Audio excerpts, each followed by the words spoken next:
जय गुरु। वंदे पुरुषोत्तमम वंदे पुरुषोत्तमम वंदे पुरुषोत्तमम। परम प्रेम में परम दयाल युग पुरुषोत्तम युगावतार भगवान श्री श्री ठाकुर अनुकूल चंद्र जी के चरणों में कोटि कोटि प्रणाम। स्वामी भक्ति और गुरु भक्ति के संबंध में चर्चा चली तो श्री श्री ठाकुर जी ने कहा, स्वामी भक्ति और पतिव्रता नारी के संबंध में श्री श्री ठाकुर जी ने कहा,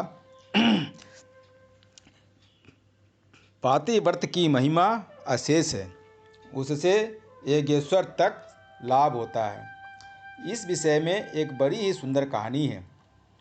एक दिन एक ब्राह्मण एक वृक्ष के नीचे वेद पाठ कर रहे थे। उसी समय एक बगुला ने उनके शरीर पर विष्ठा कर दिया। ब्राह्मण ने उस पर क्रुद्ध होकर उसे अभिशाप दिया, जिससे वह भस्म हो गया। एक दिन वही ब्राह्मण एक गृहस्थ के घर भिक्षा मांगने गए। गृह स्वामी उस समय क्षुधार्त और पीड़ित था।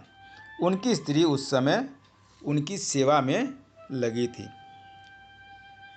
उन्होंने ब्राह्मण को थोड़ी देर ठहरने के लिए कहा। ब्राह्मण उसकी बातें सुनकर आग बबूला हो गए।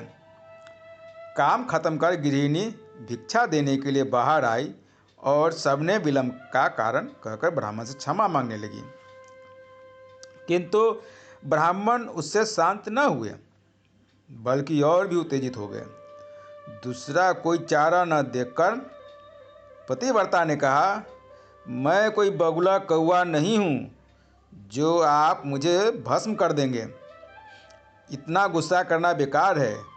मैंने कोई अन्याय नहीं किया है। स्वामी की सेवा शुश्रूषा में व्यस्त थी, इसलिए कुछ देर हो गई।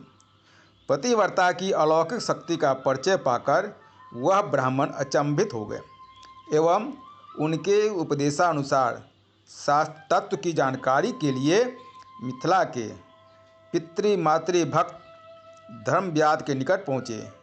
विधा और कुल का बल जितना ही क्यों न हो, भक्ति के सिवा शास्त्र तत्व की जानकारी प्राप्त करने पर भी कोई लाभ नहीं होता है। इस बात को समझाने के लिए मैंने यह कहानी सुनाई है। निम्न कुल का कोई भी व्यक्ति यदि वस्तुतः भक्तिमान होता है तो उसे भी प्रभुत्व ज्ञान का विकास हो सकता है। यह बात यहाँ व्यक्त हुई है, पर एक बात विशेष रूप से याद रखनी पड़ेगी कि कोई भी शूद्र ब्रह्म ज्ञान प्राप्त कर विप्र का गुरु तक बन सकता है, किंतु उच्च वर्ण की लड़की से वह विवाह नहीं कर सकता है। विवाह के समय पुरुष के बीज वैभव के विषय में सोचना पड़ेगा। यदि पुरुष का बीज वैभव नारी से समृद्धतर न भी हो तो कम से कम उसका समान भी होना चाहिए, अन्यथा प्रजनन क्षेत्र में गड़बड़ी देखी जाएगी। बीज अपनी स्वतंत्रता को बनाए रखकर मिट्टी को आयत में लाकर उसे अपने उपयोगी उसकी पुष्टि संग्रह नहीं कर सकता है, बल्कि मिट्टी ही उसे आत्मसात कर उसके वैशिष्ट को विकृत कर देगी।